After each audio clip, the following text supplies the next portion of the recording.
Ya, proses ada 6 poin, tapi 6 poin ini berhubungan sebenarnya. Pertama tentang esensi dari P5. Kan ada dimensinya banyak. Kebanyakan ketika masuk, jangankan sebelum masuk. Oh, minggu depan ada P5. Anak-anak tuh udah fokusnya apa ya? Sama kayak kemarin itu. Nanti bikin keripik atau bikin gorengan pakai sambal kacang atau pakai apa? Udah situ. Padahal dimensi itu banyak. Masih fokus ke situ. Kedua, poin kedua dan poin ketiga berhubungan. Tugas terhadap tema yang sudah ditentukan. Ada beberapa kasus, misal contoh temanya tema yang diambil tema stunting.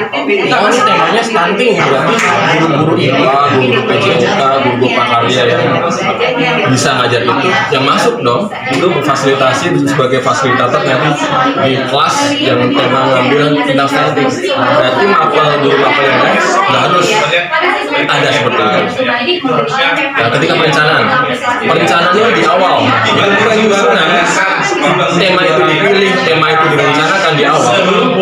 Harusnya idealnya ada musyawarah melibatkan semua elemen yang ada di sekolah. Kemudian anak sebagai peserta didik yang akan kita kolaborasi di kelas dan orang tua atau korlas atau perwakilan. Intinya dari penyusunan perencanaan ini apa sih? Ada keterwakilan suara. Jadi sudut pandang perencanaan tidak hanya melulu oleh koordinator. Jadi ada feedback, ada musyawarah, ada pembentuknya, ada ngariungnya.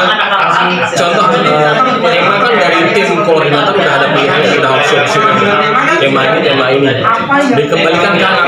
Saya itu lebih tertariknya tema-tema yang mana sih? Yang asik kira-kira kalian jalani.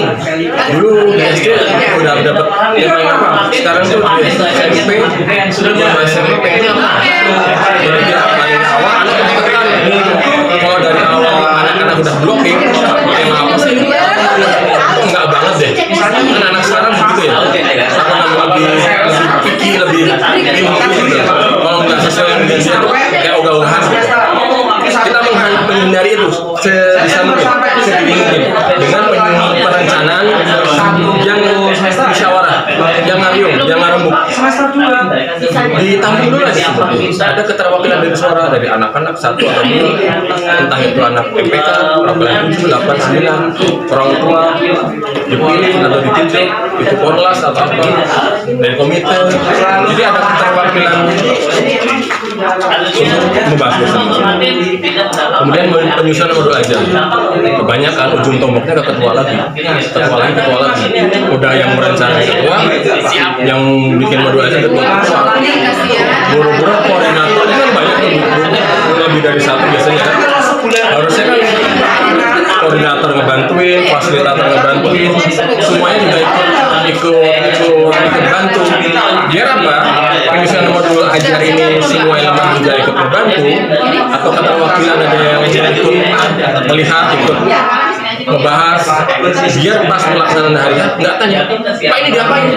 Modul ajarnya, saya di kelas ngapain? Tidak ada suara seperti itu. Kebanyakan di sekolah saya dan juga beberapa teman di kelompok kamu di hari H pelaksanaan masih tanya, jam 1-2 tanya, jam 3-4 tanya lagi, gimana? Padahal di awal udah jelasin, di sebelumnya ada briefingnya. Jadi karena ini, semua dua ajaran kurang efektif, kurang bersep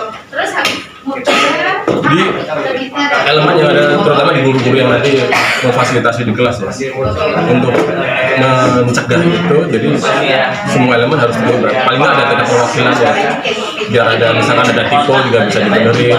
Oh ini harusnya jangan seperti ini, harusnya ideal seperti ini. Terakhir asesmen itu ada rubriknya kan, ada beberapa dan hasil akhirnya nilainya kan berkembang yang nanti diinput di rapor oleh koordinator. Kalau itu dilupakan, diabaikan, diabaikan, asesmennya dilupakan, diabaikan, besar kemungkinan hasil akhirnya, outputnya, budaya ini tidak muncul, perubahan karakter tidak muncul, karena pada dari awal proses itu nggak efektif, nggak efisien. Akhirnya dilupain terwujudnya gelar karya atau produk atau apapun itu tidak muncul perubahan karakter budayanya nggak muncul. Selanjutnya proses akan produk akan dilakukan oleh siswa. Baik Bapak Ibu, kemudian di produk gelar karya yang kita menggarisbawahi dengan apakah harus gelar karya itu mewah. Mungkin di sekolah swasta untuk memang tidak mewah, bahkan sudah kelas itu ada kelas dan juga mereka harus slot sendiri untuk P5 karena memang P5 ini atau kegiatan kelas 9 kalau misalnya 7, 8, 9 di swasta itu sudah diberikan disounding dari awal. Tapi dari negeri sendiri kalau misalkan ini mewah, ini kadang-kadang untuk menarik iuran juga tidak ada iuran sih, kalau ada iuran kontroversinya. Biasanya kalau karena saya swasta, Pak Eva negeri dan kontroversi saya swasta sudah punya hal yang biasa. Jadi anak memang tidak mau kalah dengan yang lainnya. Jadi kalau setiap kelas itu berkompetisi untuk gelar karya yang terbaik. Dari yang memang kita berada ke produk pameran. Biasanya kalau misalkan P5 itu kebanyakan memang orientasi pada produk. Karena menurut saya kalau produk itu lebih mudah. Kalau proses karakter biasanya seminggu kita bisa lihat kan continuous learning. Nah kalau produk itu siapa di sistem produk ini loh yang dihasilkan selama blocking selama tahapan P5 ini. Di sini produk pameran ini termasuk dari responsinya dari kami pengennya adalah perubahan karakter karena tidak semua tema itu harus produk, ada juga karakter punya suara edukasi yang anak-anak itu di situ belajar berorganisasi. Next itu keluarganya itu juga bisa dengan sholat duha, bisa dengan pesantren latihan, pelajaran bisa dilakukan setiap minggu ya Bapak Ibu ya. Kemudian ada juga yang gaya hidup berkelanjutan. Di sini kita tulis dengan sampah yang mana daur ulang. After P5, apakah si anak ini sudah terbentuk karakternya? Apakah dia sudah aware? Oh ini sampahku adalah kewajibanku untuk buang gitu. Apakah itu sudah ada sikap perubahannya atau masih tetap sama? Apakah mereka masih nggak aware? Oh ya udah sampah, jadi mereka nggak care, jadi udah dibuang sembarang tempat aja. Jadi perubahan karakter ini lebih besar porsinya daripada si produk, karena produk ini bisa langsung kita lihat ketika kita execution. Tapi perubahan karakter ini termasuk continuous learning.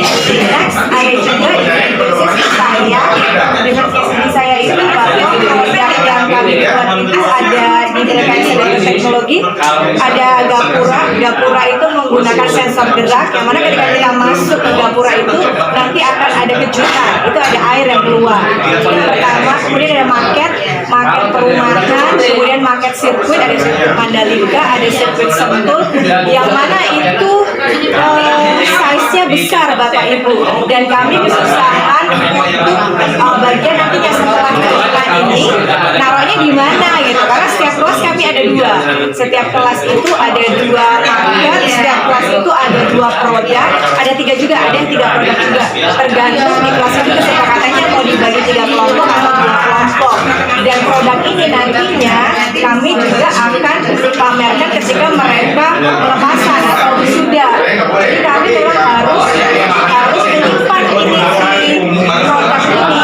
Nah produk yang besar dan itu sulit bagi kami. Dan sekarang produk-produk ini masih di kelas kami besar, jadi itu anak-anak harus saling jaga aja bahwa produk ini akan kita pamerkan ketika kalian nanti pelepasan atau wisuda. Mungkin dari Bapak Ibu ada tambahan, mungkin ada yang sama dari proses pembelajaran tanpa gelar karya, boleh Bapak Ibu kita saling memberikan feedback, kita bisa saling belajar dan berbagi. Monggo Bapak Ibu, silakan. Tamu kita udah habis.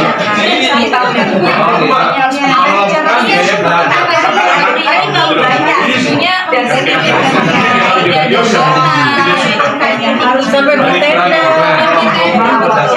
Jadi mungkin Bu ya. Yang ketujuh P5 salah selalu kita produk. Masih ini di sini masih butuh kopi. Mereka adanya di sini kita punya biarkan kita aja yang tahu. ada lagi. Terakhir, nah ini isu yang sedang belum ada diagnostik lah oleh sekarang namanya asesmen awal. Ini sudah pernah melalui awal. Minimal 3 ya. Sudah, alhamdulillah sudah. Biasanya itu bukan dapat. Ayo anak, kita belajar. Bidang mana yang ada soal apa ya? Silakan kalau ada pertanyaan atau diskusi ada yang ada silahkan tambahkan. Proses, bangga. Untuk solusinya. Kalau high dan yang middle gitu kan, kita bisa bedakan, kita bisa cari dan bisa sesuaikan dengan gaya belajar. Yang kedua, materi diberikan sama kepada setiap siswa. Itu juga menjadi miskonsepsi terhadap siswa-siswa yang hasil asesmen kita ada yang low, high dan middle-nya begitu. Nah maka kita solusinya adalah seharusnya materi itu yang diberikan sesuai dengan kesiapan gaya belajarnya Bapak Ibu.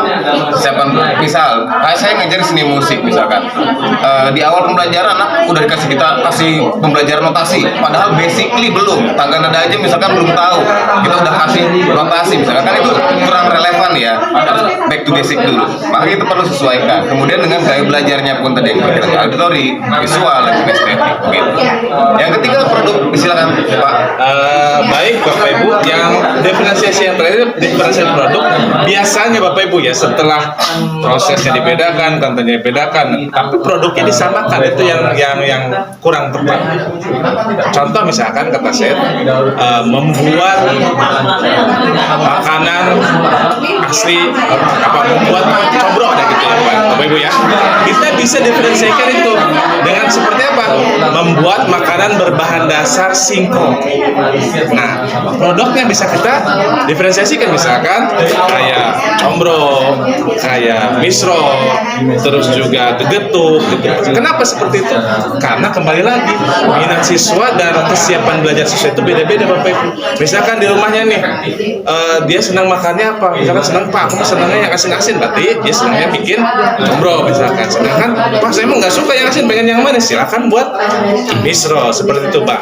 Kita tidak bisa memaksakan produk tertentu kepada anak gitu, biar mereka yang memilih. Dan yang kedua nih, ketika si hubungan antara produk dan konten kadang tidak relevan. Contoh kasus seperti tadi, kita mengajarkan anak-anak berbahan dasar singkong, tetapi produknya misalkan tidak berbahan dasar singkong, misalkan berbahan dasar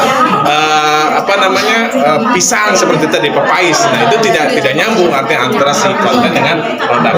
Solusinya hasil produk dibuat sesuai gaya belajar siswa, dan juga antara konten dan produk harus nyambung Bapak Ibu antara konten dan produk.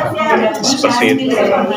Mudah-mudahan penjelasan singkat dari kami bisa bermakna dan bisa kita sharing bareng-bareng.